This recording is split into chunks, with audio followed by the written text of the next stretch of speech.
Good evening and what is up, Razorback Nation? We are back with episode 59 of Hogs on the Hill podcast, your go-to podcast for an in-depth dive in all things Arkansas Razorbacks, and we are brought to you by our friends over at Razor Pigs. Looking good never felt so fun. Razor Pigs is the Arkansas-born brand bringing some serious style to the golf course, tailgate, and everywhere in between. From high-quality polos to head-turning hats, they've got what you need to rep the natural state with pride. Found right here at home and now run by a Razorback-loving family. Razor Pigs is where comfort meets cool, so go hog wild. Shop Razor Pigs today at razorpigs.us. And our lovely friends over at Scarlet Letter, Arkansas's very own handcrafted spiked seltzer. You can check them out today. And if you're in Northwest Arkansas, go check out the Quarry Brewery Tap Room where you can get Scarlet Letter and all its various flavors on tap, as well as their new hard teas that they just released. And guys, how are we after this weekend? So good. Yeah, pretty good. I mean, it's been just super busy, so it's hard to keep track with, everything that's happening at, in fall camp and whatnot. But I'm trying my best. But so far, so good. Yeah, it's been pretty busy. So busy work week, and we're getting closer to actual games. So that's beautiful. What is it? 3 weeks from Saturday, we have a game that counts. Yes, we have football this month. The 30th, the day after my birthday. So, happy birthday! Thank you. Hopefully the Razorbacks can give me a win. That's what I need there. But we're gonna flip to the defensive side of the ball tonight. But before we do, we'll catch you up on some other things going on. Arkansas women soccer team won their exhibition match over the weekend, 3-1 over UT Martin. We have the SEC basketball schedule for the 2026 season conference games that got released yesterday. We're going to walk through some of those. And yeah, I mean, like Austin said, keeping up with everything. Fall camp's been, all the reports and things coming out. They finally put on full pads. So, they got that going on now as well. So we'll start talking through that. So we'll look at this 2026 Arkansas basketball conference schedule. Kind of a little bit of reverse from last year. So we opened the season with Tennessee at home. So, after, what happened last year, I think it's, a revenge game, the beatdown that we got on the road at Tennessee last year. Time for them to come to Bud Walton and flip that script. Yeah, exactly. I mean, you got the chance to do it. And the thing is, in this day and age, having a revenge game like that year after year is kind of hard to do with how much turnover you have in the portal. But Arkansas is bringing back 4 guys who are going to most likely start or have super high minutes. So that they're going to want to get their licks back. So that's a great thing, and it's at home too. I mean, I don't know the stat, but it's been a minute since Arkansas's played a home game to start SEC play, has it not? I think it's been a hot minute though. I can check whenever. In a second, but yeah, that's it's a great thing that we get Tennessee first, and then we go to Ole Miss, face Chris Beard, and the thing is, I think they're just going to keep getting better and better. So that's 2 marquee games you got right off the bat after having a great non-conference. So yeah, I think it's pretty dang good schedule. I was about to say, and then you follow that up with a trip to Auburn to face Bruce Pearl. And then you got South Carolina coming to town, followed by a road trip to Georgia. Vandy coming to the Bud Walton Arena. Go on the road to LSU. You go to Oklahoma. And then the one everybody's going to be circling. Surprised it's not twice this season. Again, the SEC is missing out. But January 31st, Kentucky is headed to Bud Walton. For the first time since Cal taking over Arkansas. We saw the trip last year. Cal walks into on the road to Kentucky in Rupp and gets the win in his first season at Arkansas. So now time to defend that home court with the first time Kentucky is headed to Arkansas, as with John Calipari being the head coach here. So, talk about a marquee matchup among others in non-conference, but I think this is one these guys are going to be definitely circling come conference time. Yeah, I didn't dive really deep into it, but when I first looked at the schedule, like I said, it's been a busy week for me, so I didn't get a chance to just dissect every single matchup. But whenever I first looked at it, the one thing that popped out to me was LSU twice, and I'll tell you. So with the schedule we have, that's brutal, which I like it because basketball, I believe you need a brutal schedule in basketball. So football is a different story, but in basketball, it takes time to get in rhythm, as we saw last year. So it's good to have a tough schedule, but having LSU twice, I'll take it all day long. Exactly. And I mean, this team, by the time they get through all this non-conference schedule, they should be battle tested and ready to go by the time conference play gets here. Yeah, you would think, and hopefully injury free. Exactly. That's another key. Yeah. And, the one thing I do want to bring up, since you brought it up, the whole, each year they have 3 teams they get to play twice. Last year was Texas, Missouri, LSU. Now it's Auburn, Missouri, LSU. So it's, like you said, I think it's a little bit disappointing. They didn't, for a second year in a row, they didn't choose to put Kentucky on there twice. That one just doesn't make sense. Like from a money standpoint, it doesn't make sense because Arkansas, Kentucky was one of the bigger games last year. So I don't know. It's a weird thing. Yeah. Still, it's not a bad schedule though. I don't mind it at all. Right. We'll run through the rest of it. You jump into February. You go on the road to Mississippi State, February 7th, February 10th. You go to LSU, back-to-back road games there. Then you come back home and play Auburn for the second time. You go on the road to play Alabama, come back home, play Missouri, then play A&M at home, go to Florida, come back home versus Texas, and end the season at Missouri before starting the SEC tournament. That's another one I wish they would have maybe scheduled twice, or a home and home, if you will, is Florida. The storyline there, Boogie Flan leaves Arkansas and goes to Florida, the defending national champs. I bet I'm expecting that to be another, premier matchup, especially in conference play. But you think about it, and it's not like Boogie left on any ill will. It's just like there wasn't a spot for him. So he went, and he's going to be in a good opportunity. Florida needed a point guard. They're defending national champs. They've got a lot of talent returning. It makes sense from both sides. So, with the storylines there, I'm surprised they didn't make this a twice game and make it at Arkansas. But we'll go on the road to Florida towards the end of the SEC play, and hopefully it's a much different season than we're talking about at that point, other than – hey, we've got to win out here to even potentially have chances. Hopefully, we're talking about a whole different scenario at this point. But, like we said, not a bad schedule for this 2026 season. And I can't wait to get it started, but we've got a lot of football to play between now and then. Yeah, I'm with Hobbs about, having a difficult basketball schedule, especially I think a difficult non-conference basketball schedule. But I'm glad they don't have Florida on there twice. To be honest with you, I think they're going to be good, and I think they've got enough good on their schedule already. And that whole point to me isn't as interesting as seeing LSU twice, or not LSU. Kentucky twice, or heck, even Texas twice. I'd love to play Texas twice every year because I hate Texas, and I think most Arkansas fans would like to watch them play Texas twice. So, I'm kind of with you, but at the same time, I'm kind of glad they don't play them twice because they're pretty good. Yeah, I agree 100%. Joe says, am I crazy, or did basketball teams play most conference opponents twice?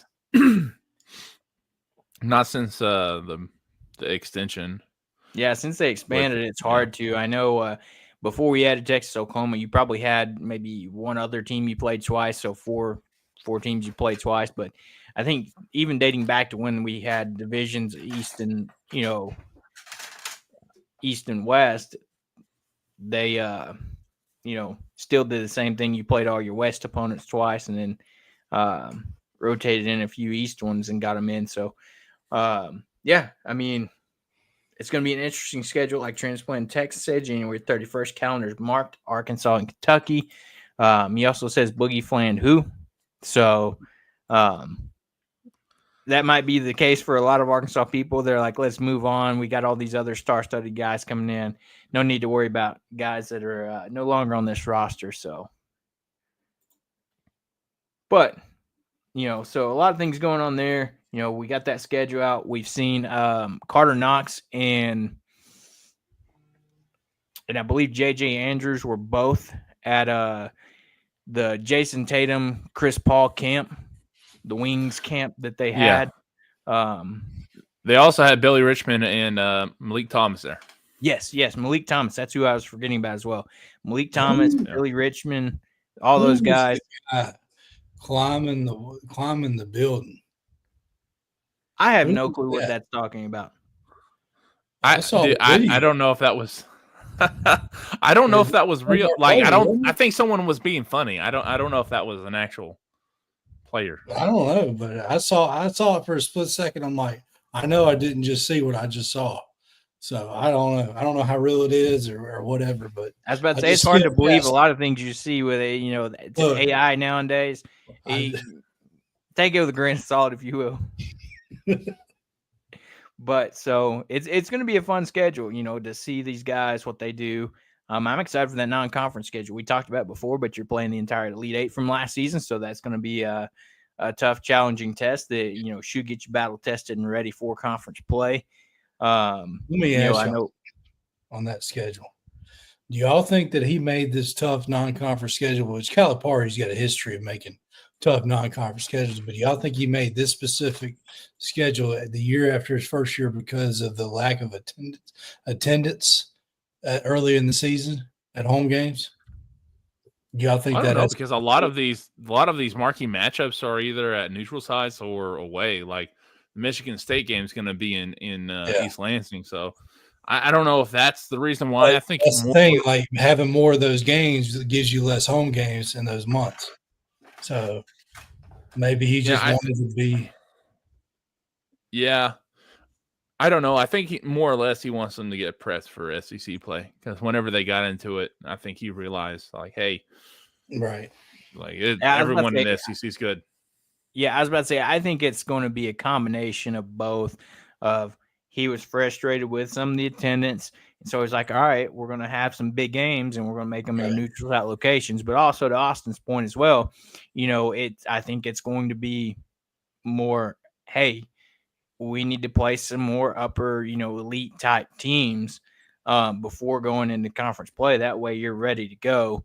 Like Woopeg says here, I think Cal scheduled that because he wants to be more battle tested leading into conference play. I agree 100%. I think you maybe saw that a little bit last year. Our two toughest non-conference games was Illinois and then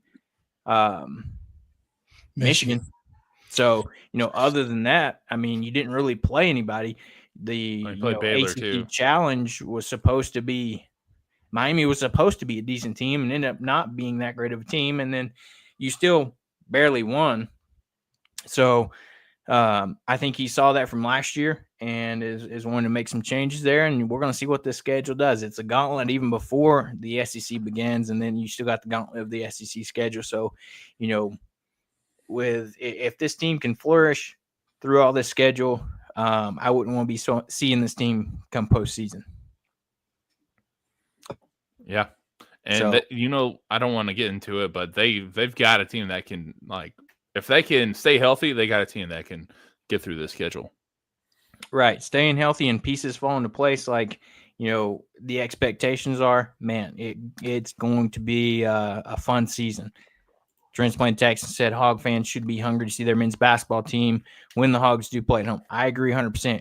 I think we said it on here till we were blue in the face about like, hey, if you're not going to the games, get your tickets to somebody that will go. It's like it's not that hard. The transferring process of sending tickets to somebody is not that hard. So there's no excuse for lack of attendance. So that's another story for another day. So not going to get into that. But yeah, you should want to attend any game that Arkansas is playing here at home. Period. That's the end of it. Especially when you have a Hall of Fame head coach as your coach as well. So, with that, we'll go ahead and jump into tonight's position breakdown as we completed the offensive side of the ball, went through quarterbacks, running backs, wide receivers, tight ends, wrapped up with the offensive line on Sunday. And so now we're ready to flip to that defensive side of the ball, and we're going to start with the defensive line tonight, which in my opinion, if you look at the three layers of the Arkansas defense, defensive line, linebacker, secondary, this would probably be the position group that has me the most nervous going into the season, just because of, you look at what you lost, you look at who you brought in, and, depth. That was an issue too last year as well. Depth. You got to have depth, especially in the SEC. And the physicality, you've got to be able to sub in and out. Guys are going to get tired. And, of course, the biggest thing is you're going to have to replace that production of Landon Jackson. And, that's no easy task. And so as we get into it, the first guy we're going to talk about, it is going to be one of the key figures on this defense is Cam Ball. We saw him make the trip to SEC Media Days with Talon and Xavier Story. We'll talk about him when we cover the linebackers, but a guy I think, you could look at it as now it's his time. All right, Landon Jackson's gone. Who's the next guy to be the guy on the defensive line? I think it's got to be Cam Ball. You look at last season, it came out that he was playing with, 1.5 arms last year, dealing with an elbow issue.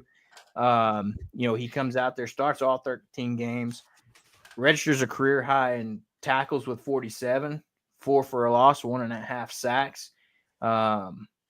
In the Liberty Bowl, he registered 5 tackles and a quarterback hurry. Against Missouri, he tallied a career high 7 tackles.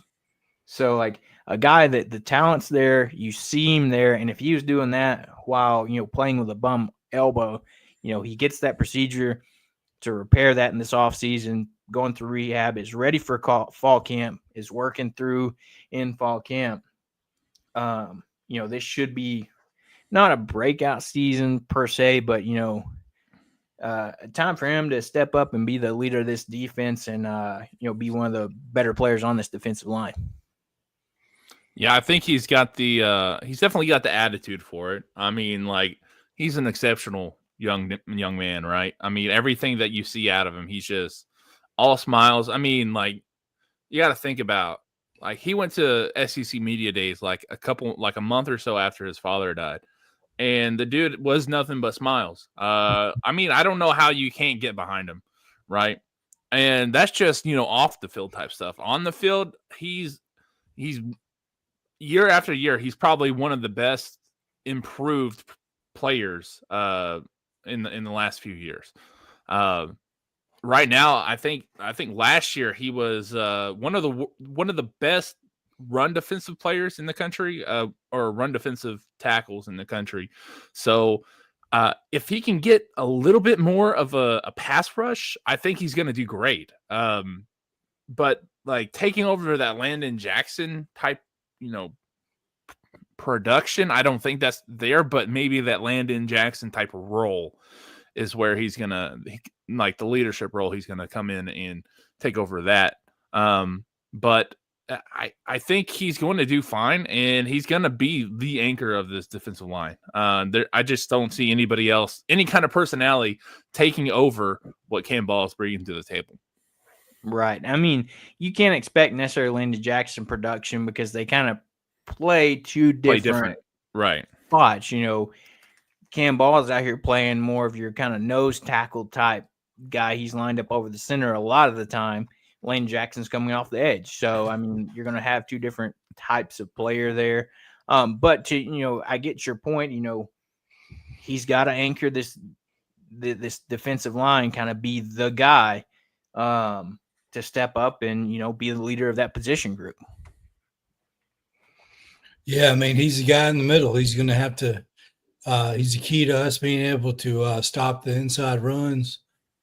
So he's going to be look in the SEC. You got to be able to stop the running game. So because if you can run the ball down somebody's throat, you can control the clock pretty much the entire game. So he's crucial to this defensive line. So I like the linebackers behind him. So we're going to need him to play the best he's played, which he was very good down the stretch at the end of last year, and it seemed like every play in the bowl game, it's like there he was.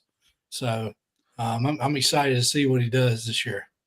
Yeah, and to your point, that's exactly what defensive linemen do, especially defensive tackles.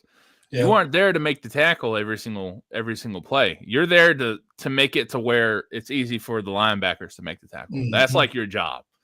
So right. You want to be there to plug up those holes and force the guys to change where they're originally going to go. Yeah, maybe the play was called to go through this gap, but he's a guy. He plugs up the hole, forces the running back a different direction, and like you said, sets up your linebacker to make that tackle. Right. So he comes in this season checking in at 6'5", 323, so good size there for defensive tackle coming in this season. But, after him, that's where you kind of start to have question marks. You've got a lot of talented guys that it's there. We've seen flashes of it, and now you want to see it on full display. And, the guy you've got to talk about in this category, Quincy Rhodes. We talked about it. He's got to step up and kind of be that, I've heard you call it, Austin, that Landon Jackson 2.0, if you will. He comes in 6'6", 275, coming off the edge this season. He's going to be, a crucial key to this defense and stepping up. I mean, he appeared in 12 games last season, made 1 start, tallied 15 total tackles, 6 solo, 9 assists, 2 for a loss while getting a sack, a pass breakup, and 5 quarterback hurries. And so he got his first start in that bowl game. But, a guy that, junior season, spent a couple seasons behind some talented guys over the past couple seasons. And this coaching staff's excited about him. I mean, how could you not be? Got the great size, physicality, got to learn from a great pass rushers, and now's your time to step up. Yeah, and the only difference between him and Landon Jackson has been opportunity. I'm telling you right now, I think he can be a Landon Jackson 2.0 type of person. It's not that he's going to play exactly like him or he's going to be, hell, he may even be better than Landon Jackson. We don't know yet, but he just hasn't had the opportunity. And right now, here it is. This is his opportunity to come out and show college football what we've been missing, So if anybody's going to fill that type of production on this defensive line, it's going to be him. And Lord knows they need it, because we'll get to it in a few weeks or a few days or whatever. But they're going to want to run blitzes, and they're going to run a lot of cover zero. And whenever you do that, you've got to get to the quarterback quick. Or even if we do have a revamped secondary, it's not going to go well if they give them all day to throw the ball. So we've got to have that production, especially even just pressure, just getting the quarterback out of the pocket. And I think that he could do it. Yeah, he's got, excuse me, I'm with you. He's got the most potential of anybody, I think, on this defensive line. And if there's a guy with size and stature of a guy that was drafted like Landon Jackson, it's him. So I'm right there with you. I think he's I've been waiting for this. I've been waiting for him to get his opportunity. He's a name I've looked on this roster for a couple of years now. Like, hey, I can't wait to see this guy to get his opportunity. We've seen him in a little bit of games and games where he's not really getting the reps that Landon Jackson had. And now is his time to cut loose. And like you said, when you run a mid blitz or a zero blitz, it may not be him getting to the quarterback, but most of the time it is the edges that get there on the zero blitzes because the running back's got to pick up one of them. He can't get two of them unless you've got a tight end in there. So he's going to be the majority, the guy. We're going to need him to either lead the team in sacks or be right there with it. So that's his job, is to get to the quarterback as an edge rusher. So I'm looking forward to it. Yeah, 100%. To your point, he may not be getting a sack every time, but if he's getting in there, getting the pressure, forcing this quarterback out of the pocket, you got somebody else, your linebackers, DB, safety, whatever it is, coming off the other side to, make the tackle outside the pocket. He's done his job. But like you said, he should be a guy that's out there, if not leading the team, but right up there in sack numbers for the season. And so, I'm excited to see what he's going to do this year. The coaching staff's excited about him. They say he's really, grabbed hold of this potential opportunity, really worked hard this offseason, and really excited to go out there and see what he can do lining up on that edge out there. Another guy to talk about as we continue is, a young guy, tons of potential, Ian Giffard.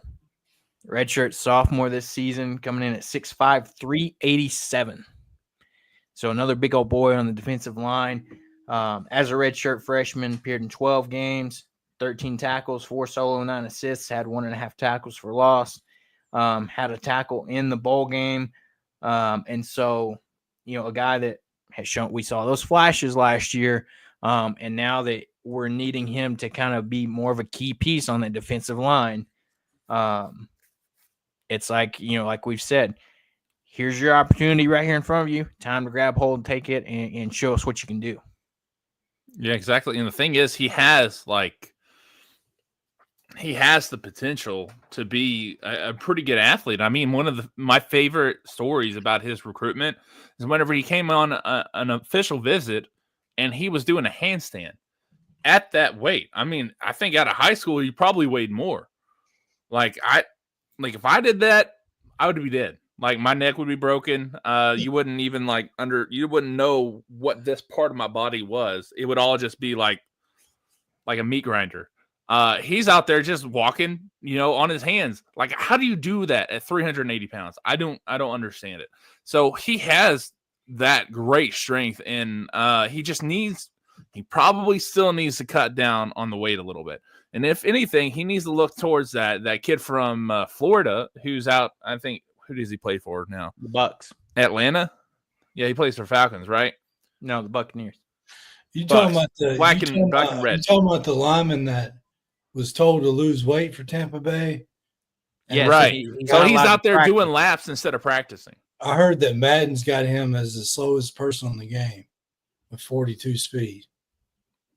The problem is he's actually not that slow. But I mean, if you weigh that much, then yeah, they're going to put you down. But still, you need to use that as a cautionary tale. You don't want to get to camp and have to drop, 30 pounds, 40 pounds. That's just not tenable. You can't do that. So he probably does need to do that and lose a little bit more weight. But the thing is, what do we talk about with Cam Ball? All these guys got to do is fill up holes and fill out gaps. And if you're 380 pounds, you're sure as hell going to fill up a gap. I'm telling you, man, he's going to be and it's going to be hard to move. So I think he'll do fine, but we're going to have some depth because I am worried about the conditioning and stuff. So I guess we'll have to see how he ends up playing, but he's got like I said, he's got the speed or he's got the athleticism, or he's got the strength. I just don't know about the athleticism. Right. The guy you're thinking about, Desmond Watson, was at Florida. Same height as Ian Giffard. 449. Jesus. He was 449? It's what he is listed on the Bucks roster today. 449. So he's out there. What round did he get drafted in? because I'll look. he may not make the team. I was about to say, I know he was the story in college If football. he's a high too. draft pick, then yeah, they're going to let him play. They'll let him make the team. But if he's a 6th, 7th, 5th round pick, he may not make the team. I don't know. I've honestly, He went undrafted. Okay, so yeah, that's tough. So I mean, that's probably a big part of it is why he went undrafted. I'm a big guy myself. I can't really say much, but I'm not out there trying to play NFL football or college football. That's Right. that's tough. So, yeah. But, yeah, I agree. Gaffard's one of those guys that he has the strength. Time to show us that athleticism. You've got an opportunity in front of you, starting position, alongside Cam Ball, Quincy Rhodes. These guys are going to be important to this D line. Like we said, depth is where and conditioning is where it's going to become key. As we continue on, one of the guys that Pittman likes to talk about and made the biggest jump in the spring and over summer ball coming to fall camp is defensive lineman Danny Sully. 6'3", 319, transferred in from BYU last season. He appeared in 7 games, primarily on special teams, 4 total tackles. Saw some action in the Liberty Bowl, in the Louisiana Tech game, Mississippi State, Tennessee, A&M, Oklahoma State, and then Pine Bluff as well. Those are 7 games there. But a guy that, Pittman's said has made tremendous improvements over this offseason and is going to be a key to this defense along with those other guys that we've just talked about. And, I mean, we need to see that. We need to see these guys stepping up. And so he's another guy that talented, transferred in, spent his freshman season at BYU, transferred in, left there, went to Hutchinson Community College, and then came over. So a guy, again, it's kind of like we're going to say this over and over. Has the potential. Coaches are raving on him. Time to put that product on the field on game day. Yeah, and they've been talking a little bit about him, and I've heard some good stuff. I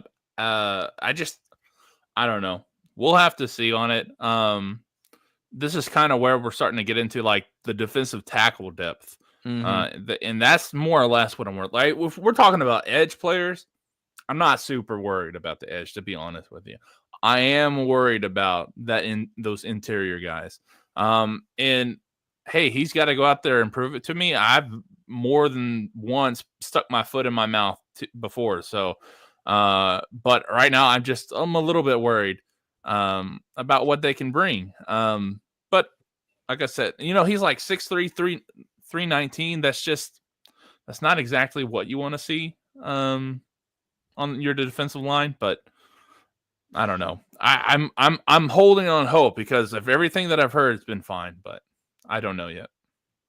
Well, he comes from a football program that's really not that bad. So, he brings experience. True. So, I'm ready to see him play as a Hawg. So, we've been talking about guys that don't have a whole lot of experience as far as playing time, but he has the experience. So, True. To me, that's always a good thing. I know it wasn't SEC, but I mean, BYU's had some pretty good years here of late in football. So, I'll take them.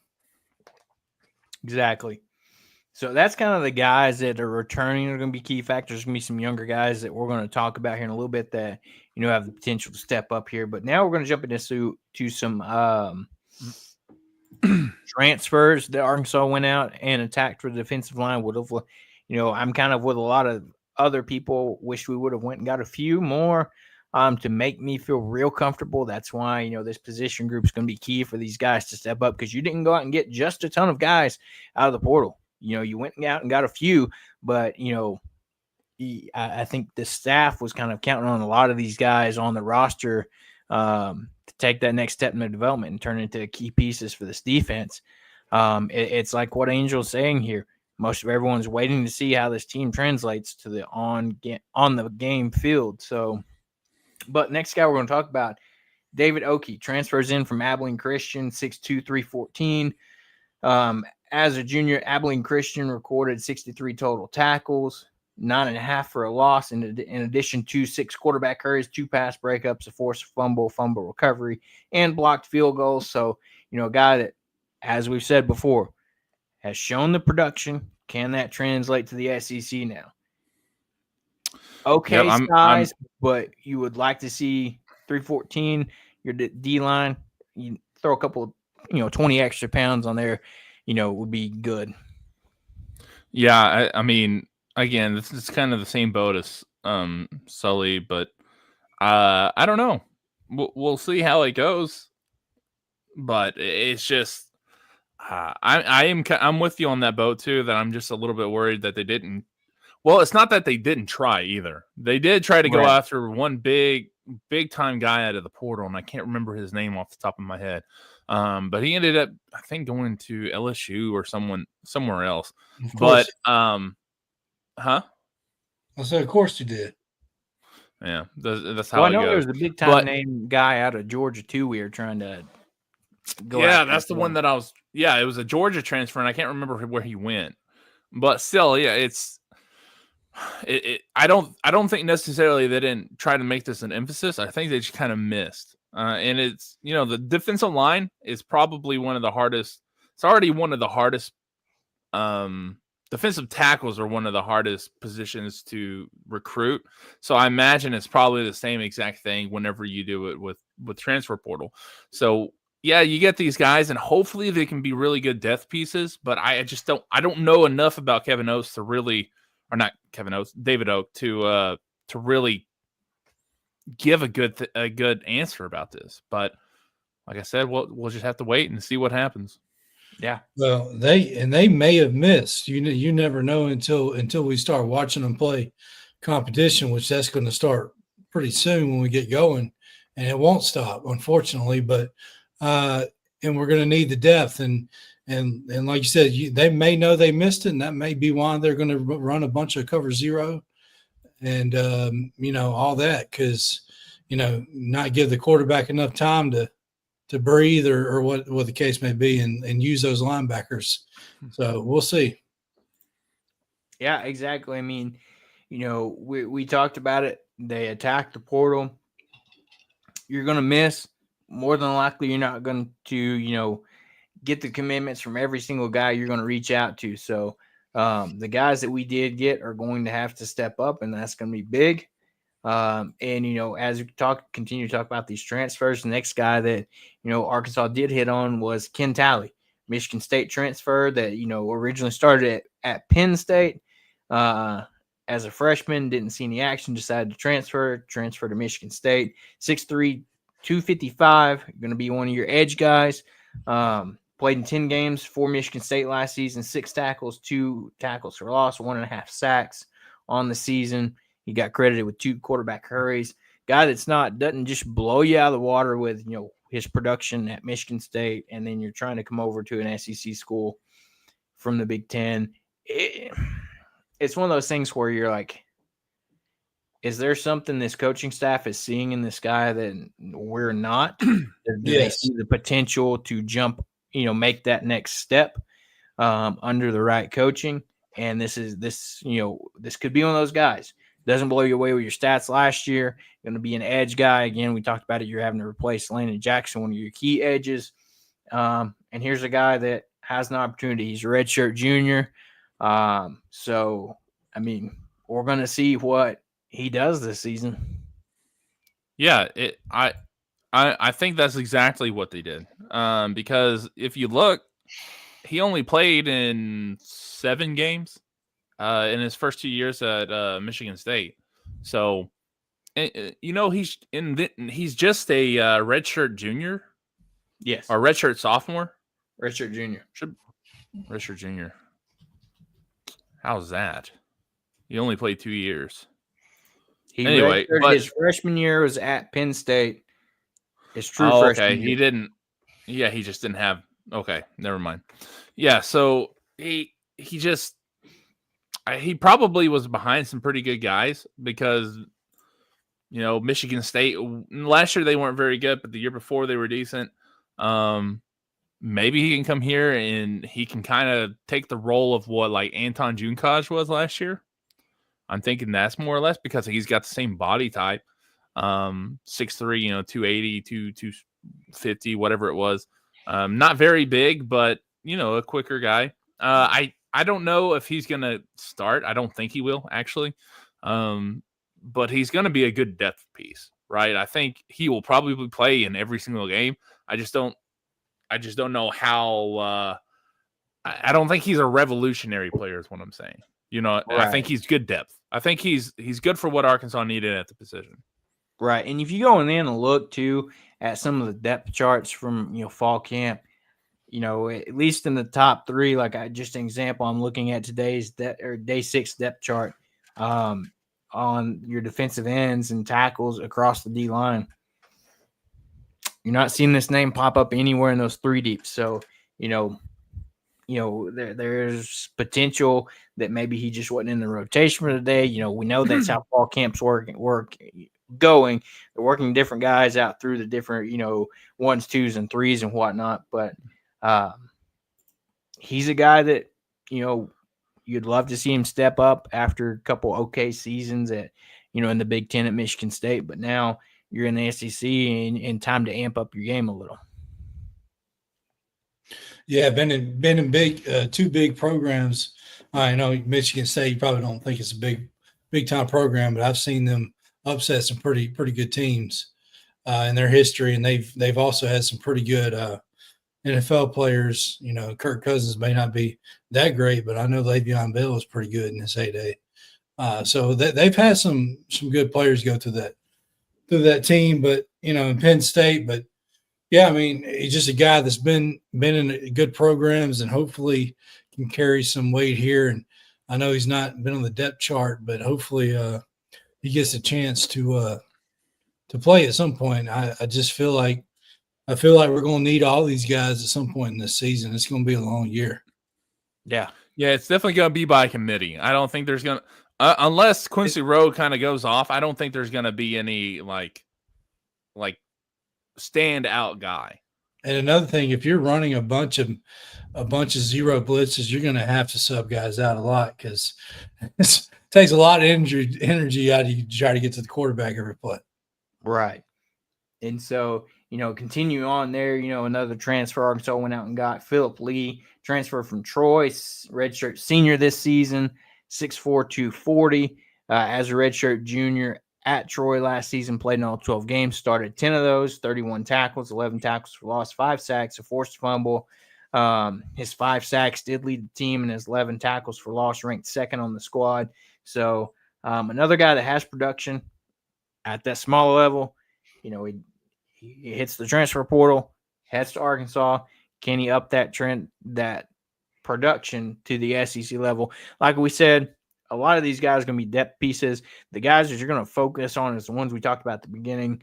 Cam Ball, Ian Giffard, Quincy Rhodes. Those type of guys are going to be the ones that are the bigger names that has the chance to be your key guys. All these other guys are going to be kind of rotational pieces that are going to come in and out. Like we said, Travis Williams likes to be aggressive on the defensive side of the ball with his play calling.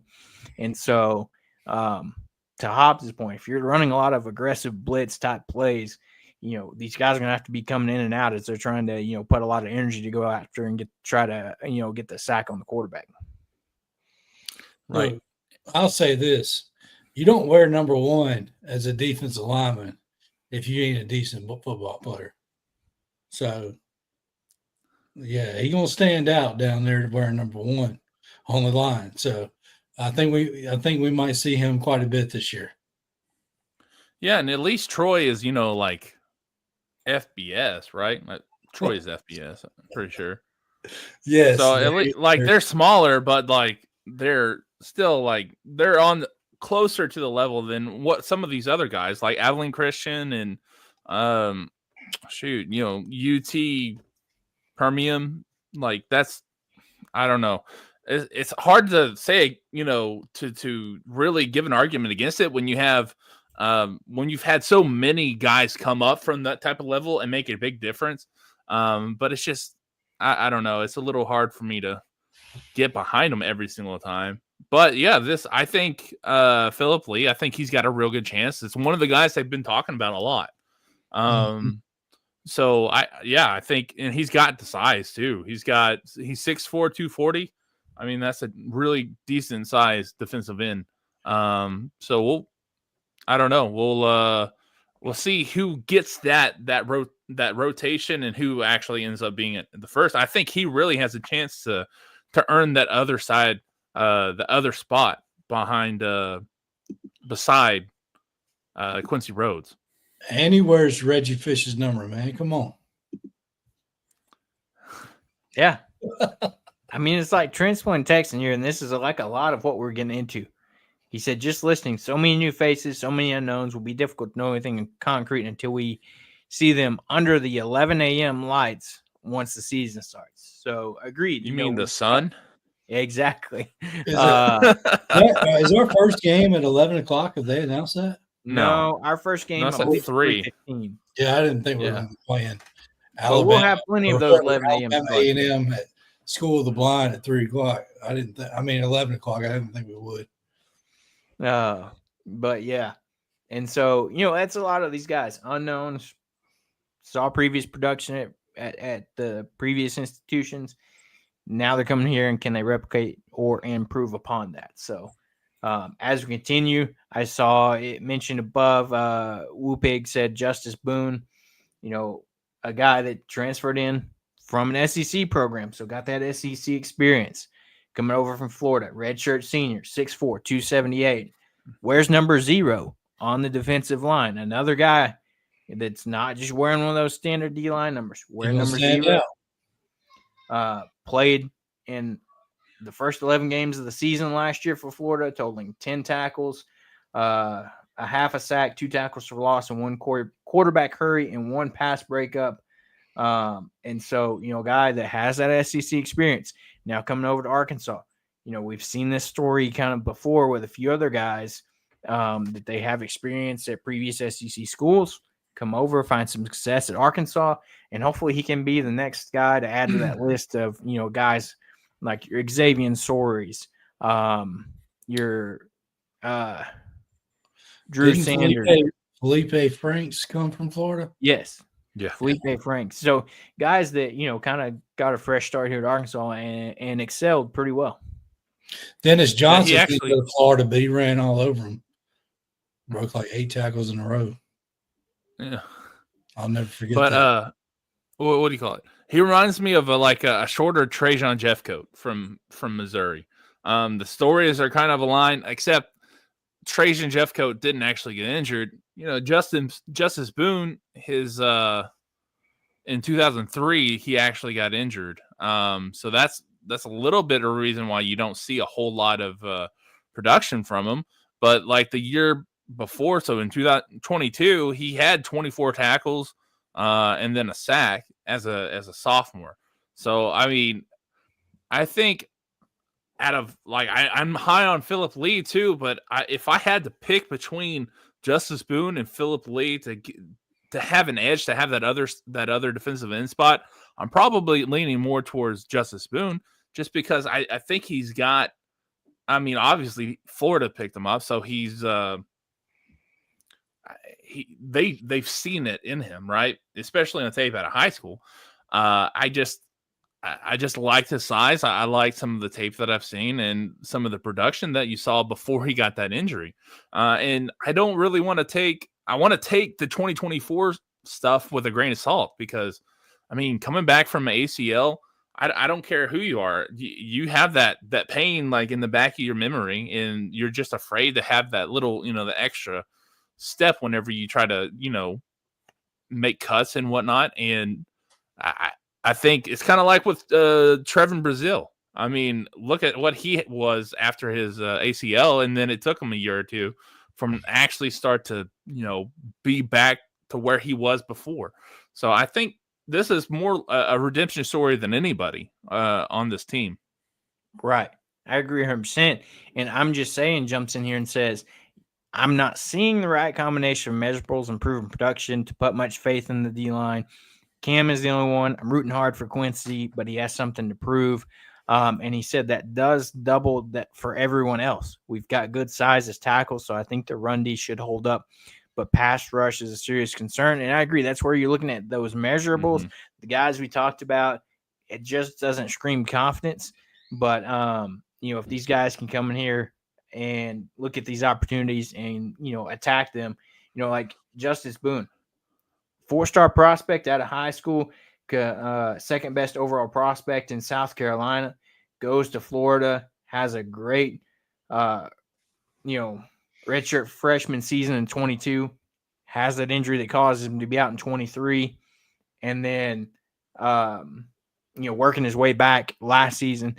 Now does he come here for Arkansas kind of, full actual true recovery from that ACL and can get back to that, style of play we saw in 2022. So that's going to be, what I'm going to be interested to see, coming out of this guy, especially, like we said, we need somebody to step up, and you're going to need somebody other than just Cam Ball and Quincy Rhodes. Those guys are going to have some help. Well, I'll say it again. It's when you don't have a Micah Parsons or a TJ Watt, so to speak. That's why you run the zero blitz to create a team sack. Zero blitzes are team sacks. Everybody takes a man and they try to squeeze the other guy through. So that's where you're blitzing more than what they're protecting. And that's where our strong secondary is going to have to come into play, and the linebackers as well. But they'll be blitzing them sometimes. But yeah, I mean, it's going to be a team effort. So we may not have that first round draft pick, high draft round pick this year, but we've got talent, and that's all you can ask for when you take the football field. Right. And so these next guys we're going to talk about are going to be some younger guys that have potential but may not be necessarily 100% ready yet. The guy that's been getting some run with the 2s and 3s on the defensive line for the tackle spot is redshirt sophomore Caleb James, 6'4", 275 as a redshirt freshman last year. Appeared in 3 games, no stats recorded. Redshirted his true freshman year in 2023. And guy got some decent size. You'd like to see maybe, especially if they run him at D tackle, over that 300 mark. But if he can get in there and beat him with some athleticism, that's something to look at there. But another young guy that, redshirt sophomore, redshirted his first season. This coaching staff's trying to get him, translated to the college game with his size and things like that with a guy like this. Yeah, that's the thing. I think they want to put him inside, but he's got to get a little bit bigger and pack on some weight. Yeah, I think he like, if you watch some of the film or watch some of the videos that come out of practice. I mean, the guy is good. Yeah, he's just a little bit undersized. So I don't know how much he'll do this year. But if he can gain 20 pounds between now and the end of the beginning of next year, he probably could be a good rotation player for Arkansas. But right now he's more or less kind of just I don't want to say last hope kind of guy, but he's definitely third, if not below, on the depth chart. All right. Yeah, I mean, good young player. Hopefully, it develops, and like you said, you see him. Excuse me, you see him on the depth chart a little bit, so you're probably going to see him at some point, and hopefully we get some good production out of him. Yeah. As we keep going here, some young guys that this is one that I'm excited about. That kind of surprised some Arkansas fans with the commitment is true freshman Reginald Vaughn, 6'2", 303 as a freshman, 4-star prospect by ESPN, 3-star by 24/7 Sports Rivals and On3. Chose Arkansas over programs Auburn, Florida, Georgia Tech, Indiana, LSU, Mississippi State, Ole Miss, Penn State, Tennessee, Texas, and others. There's a lot of big-time programs on that list. So, for us to get the opportunity to sign a guy like this to come in. He also participated in the FBU Freshman All-American Bowl. And I don't know if this is going to be the case necessarily at Arkansas, but he also played basketball and participated in track. So guy that, dual sport, if you will, but, great size coming in as a freshman, 6'2", 303, has the chance to, not be an impact freshman, but, if he plays his, cards right, could maybe break into some rotation. Yeah, I think that's probably the case. I mean, and they need it at defensive tackle. So if he's got the talent, he may be put into a position where he needs to go in there probably before he needs to, kind of thing. Because, it's hard to get like offensive and defensive linemen. It's hard to put them out there as freshmen. I think we kind of talked about it a little bit on our offensive lineman thing. You just don't see true freshmen out there. And you don't see them on the defensive side either. The trenches are for grown men, right? They're not for boys.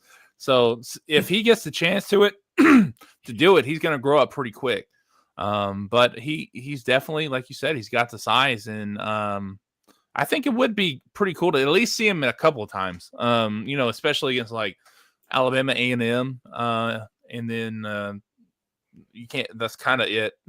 To be honest with you, I don't know. I don't see any other game being so out of reach that guys like freshmen and stuff can go in, except for that one. Well, if he plays in less than 4 games, he can redshirt. Right. Yeah. Yeah. And then, continue on another transfer that has been getting some runs with the twos, kind of behind Justice Boone at that right edge. A guy that kind of surprised people a little bit, Frank Mulipola, a guy transferred from UT Permian Basin, from Samoa, UT Permian Basin, redshirt junior. He's redshirt senior this year, 6'4", 274. Finished third on the team, 51 total tackles over 12 games, 8.5 tackles for loss, 6 sacks. Led the team with 7 quarterback hurries, 6 sacks, ranked 4th in the league. But again, UT Permian Basin, I'm not going to lie, never heard of that school before. Great stats there. But can that translate? But I think it's safe to say it's something to see him getting some run at the 2 deep behind Justice Boone. So maybe he some of that is translating or enough to make this coaching staff see something where he's getting an opportunity in practice to run with the 2s and could potentially be a rotation guy. Yeah, see, I'm totally there with you. I think I used that as one of my examples earlier. But then you look at see where he's from, and he's from America Samoa. And that place puts out more NFL caliber talent per capita than anywhere else in the world. So I'm curious. I'm not putting all my eggs in the basket, but hey, I'm kind of ready to see what he can do out there against the SEC and whatnot. But all jokes aside, that's great production. I don't care where you are. That's great production to have. And if any of these smaller school type transfers are going to do that kind of thing, like an Isaac Tesla or a Andrew Armstrong type glow up, I think it probably could be this guy. Yeah, I agree. And like you said, you know where he comes from, so that's exciting to hear in general. So, I mean, if he's climbed his way up the depth chart, obviously the coaches believe in something that he's showing them. So I'm ready to see it. Show me. Right. So just as an update, FYI, fun fact, University of Texas Permian Basin is based in Odessa, Texas. So there you go. Well, I figured. There's a TV show in that town. Yes, I did. Transplant Texan. Oh, yes, exactly. Yeah. Another guy, as we continue, trying to get through the last of these few names here that Arkansas fans really want to see success in. Charlie Collins, a guy that highly recruited coming out of high school, 4-star prospect by 24/7 rivals, ESPN All in 3. All of them had him as a 4-star. Freshman year last season, saw action in all 13 games. Mainly on special teams. He did record 2 tackles and a pass breakup. And I think I heard Pittman say it, or maybe it was Souders one, but saying the thing that was holding him back is his freshman season anyway, was putting on some weight, size wise. He comes in as a sophomore at 6'5", 255. You'd probably like to see him a little bit heavier there. But again, getting some run on the depth chart, 2 deep behind Quincy Rhodes at that left defensive end spot. A guy, home state kid, again from Pine Bluff. So, maybe this year he can finally start breaking into some playing time, rotational piece, and then who knows, maybe next year as a junior can actually, blossom into, a key player for this defense. Yeah, he actually lost 5 pounds from the year before. So, yeah, putting on some weight is going to be good for him, especially because he's 6'5". I mean, that's a tall frame. He has the frame to carry it. Right. I mean, he has the frame that like Quincy Rhodes and not as much, but as Landon Jackson type of guy. So being in that 265 to 275, that's kind of like the sweet spot. But yeah, I think he's one that everybody who follows Arkansas sports really wants to see do well. He was. I don't think he was the number 1 recruit from that class, was he? But he was high up there. Number 1 or number 2. He was high up there. And especially like when Courtney Crutchfield decided to go to Missouri instead, you kind of like wanted to see him do his thing and kind of, I guess, show up his cousin. How'd that work out? How'd that work out for him? Where's he at now? Yeah, he's here. That's right. But I don't know if you guys watched some of that footage from camp, but that dude kind of dropping some balls. I'm not going to lie to you. So I'm a little worried about Courtney Crutchfield, but that's going off chasing rabbits. Maybe Collins, he needs a new girlfriend. I don't know. So Collins was Arkansas's highest ranked recruit in the 2024 class, was the 3rd in-state kid, top 3. He was top 3, but not number 1. Right. So if you Google Arkansas defensive line, if you just Google it, he is one of the first names that pops up. So he's obviously, not only is he talked about with us, but he's talked about throughout the country about being a guy that's should be able to step up. That's how talented and highly recruited he was. So, yeah, I mean, we'll see. It's another guy I'm excited to see, Quincy Rhodes, Cameron Ball, and then the third guy was Charlie Collins. So, I mean, those are the 3 guys that they highlight that keys to Arkansas' success on the defensive line this year. Yeah. I mean, and if you look at it too, it's not just saying, oh yeah, he's a 4-star by, those standards, by all those, recruiting sites. But I mean, just look at this offer list. He chose Arkansas over Alabama, Auburn, Georgia, LSU, Miami, Michigan, Ole Miss, Oregon, Tennessee, Penn State, Texas, all these top programs across the country. And he decided to stay home and play for his home state. He grew up in Arkansas. He better choose us over them.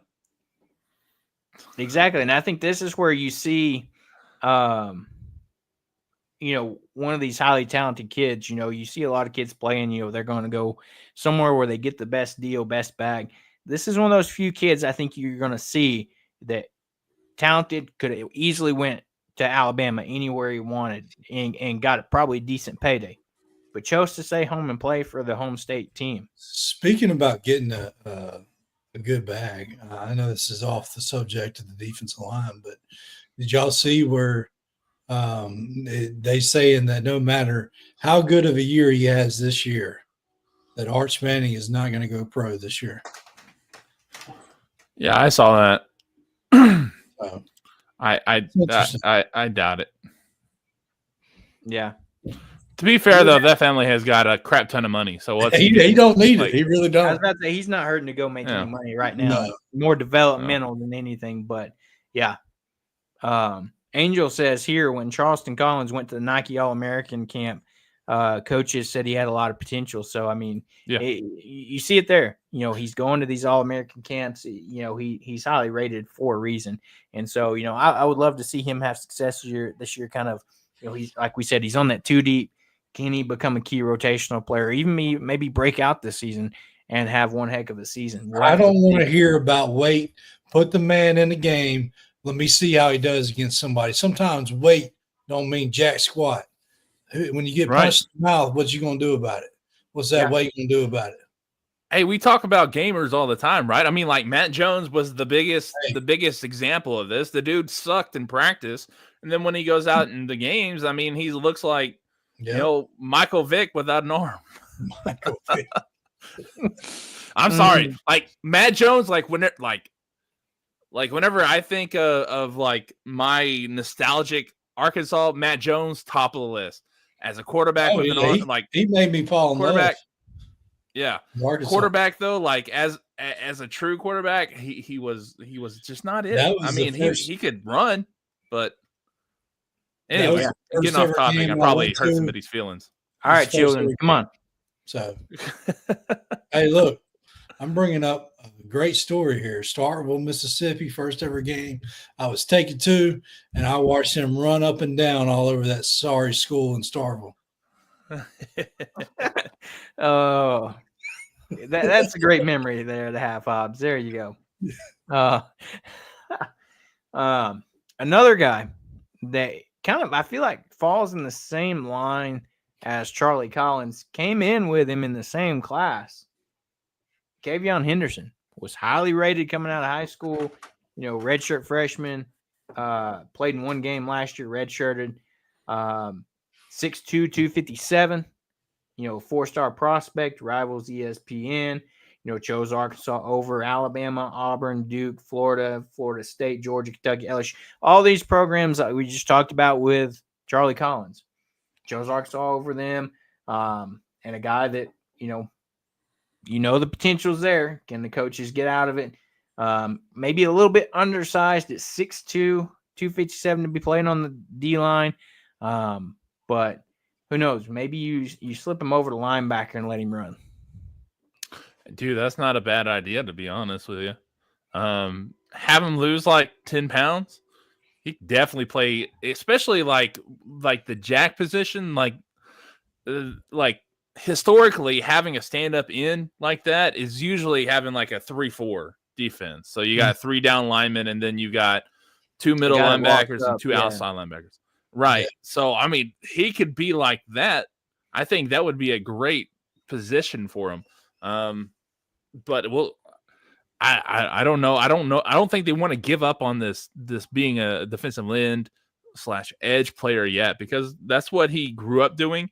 And putting him back in, coverage, that's also a thing you got to worry about. So it just depends on how well he can do that type of stuff. But thing is, Travis Williams isn't opposed to using defensive linemen in coverage. He's done it before. It's kind of bit Arkansas in the butt a couple of times. I can't remember who it was against, but Jack Lennon. When you're going to do a lot of zero blitzing, you're going to have to disguise that a little bit by dropping them in coverage sometimes. Because when you zero blitz and they're like, okay, man, we need to run some screens, some quick slants or out routes. So that's a good opportunity to drop some defense linemen in coverage. So yeah, I mean, I wouldn't mind seeing it. Yeah. Utilizing the guys to the best of their potential. So last few guys we're going to talk about here, freshmen that, young guys have the potential to, be contributors in the next couple of seasons. Keandre Johnson, freshman, 6'3", 281 out of Terrell, Texas. consensus 3-star prospect, chose Arkansas over LSU, Nebraska, SMU, Baylor, Oklahoma State, several other programs. A guy that has the potential, young player that's going to come in and develop over this season, maybe next year, and potentially be a contributor. And his sophomore season, unless he redshirts, so be your redshirt freshman season, a guy that knock on wood, worst comes to worst, you're not probably going to see a ton of this season. Yeah, hopefully, right? Like if you see these guys we're about to talk about, then it's a bad season. I was about to say something's went horribly wrong. Yeah, nothing against these guys; they're just young. Right. I already explained that you don't want young guys up there. Right. Well, and part of it, especially for the SEC, these young guys. Yeah, he may be, 6, whatever, that size, but you've got to have it at the right weight. They may be big, but are they strong? Are they, is it the right type of weight that they put on? Or, have they been through, got to go through university strength and conditioning program, get yourself right. As much as you try to do that in high school, you can only get so far. Until you get to college, all the nutrition, all the strength and conditioning programs, the facilities and that type of thing. Right. Yeah, just young guys that need to get redshirted, go through like you said, go through the system 1 year, get stronger. Let's just hope that they're staying to get developed and not just leaving at the opportunity that they get a chance to. So that's what you have to worry about this day and age. Exactly. Right. Next guy, Trent Sellers, another freshman, 6'4", 260 out of Mobile, Alabama. 3-star prospect, chose Arkansas over Ole Miss, Nebraska, Mississippi State, among others. Another one of those guys, developmental guy. Come in, redshirt this season. If he does play in a handful of games and maintains his redshirt, special teams type of guy to develop for the next couple of seasons. As we continue on, another guy kind of that all fall into this bucket is true freshman Kevin Otis, 6'3", 289. He is a 4-star prospect according to Rivals ESPN. Chose Arkansas over Alabama, Auburn, Georgia. I'm reading the same lists over and over again from these guys. So these teams see the potential here. He chose Arkansas. Out of these freshmen, he might be one that has more potential to get some type of rotation this year. But still another one of those guys where he may play in, your 4 or 5 games and maintain your red shirt. And then we're talking about this guy as but the potential breakout next season. Right. Or heck, he might be on special teams. You don't know. Yeah. And that's true. Yeah. Special teams is the way they develop, like we talked about that, the PAT, the PAT field goal type special teams play where they can come in, get some live in-game reps against, SEC caliber offensive linemen. So, to be honest, so that's a horrible way to burn your red shirt. That's true. I'm not saying the entire season. Still maintain those, handful of games there. Right. I'm just glad to hear we don't have somebody at 5'9" playing these positions. Yeah. Yeah. Speaking of 5'9", did you guys watch? Did you guys watch the Netflix special yet? You're talking about the SEC one? I started it today. What is it? Okay, so the new special on Netflix that it's talking about. It's a docu-series over the Saturday. SEC. Like the SEC football? Yeah. Yeah. They have one episode with Arkansas, and it's shared with Vandy. And it is absolutely, it's a horrible coverage. Like, it's, you gotta be kidding me. Yeah, I don't like it. But the thing is, they do a very good job with Vandy. Did you know Diego Pavia is 5'9"?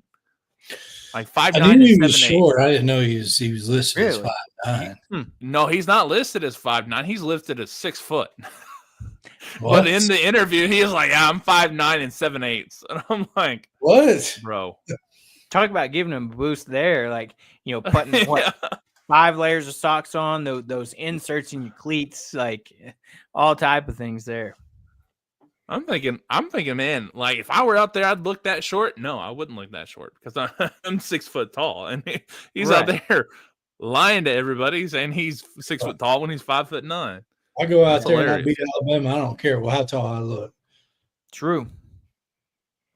Yeah. I mean, I posted on somebody because he said that they have the chance to win a national championship, and that's what he was like. I think we have the pieces. I think we have the offense and defensive pieces where we can go out there and win a national championship. And I comment, I'm like, hey, y'all might think he's delusional, and he probably is, but I think that's exactly what they need to be good. That's what Vandy needs to be good. Is a little bit of delusion. They need the confidence, but come on, man, like this. Hey, he's still living off that adrenaline high from beating Alabama last year. I don't think he ever comes down off of it. I think he had it before. Just a permanent, continuous, like, yeah.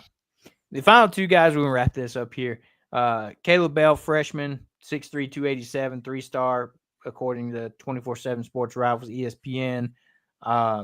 Chose Arkansas over Texas, Mississippi State, Florida State, Indiana, Missouri, Kentucky, SMU. His father actually played linebacker at Georgia from 99 to 2000 and was selected by the Steelers in the second round of 2001 draft, where he was defensive rookie of the year in 2001. So he's got this? You cut out on my end. Caleb Bell. The name. Caleb Bell. Oh, okay. His father, Kendrell Bell.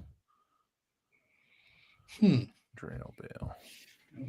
2001 draft. Huh. So he's got a father that has experience, can kind of be like, all right, here's what you got to do type of, and not to mention the talent and the genes and things like that. So another young guy. He's got good genes. Good. For all intents and purposes.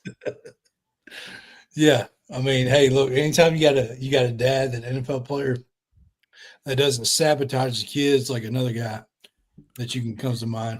Yeah, it's always a good thing, Not to mention, not just a, NFL player. Wins rookie of the year. Yeah, right. I mean, hey. Like, that's impressive.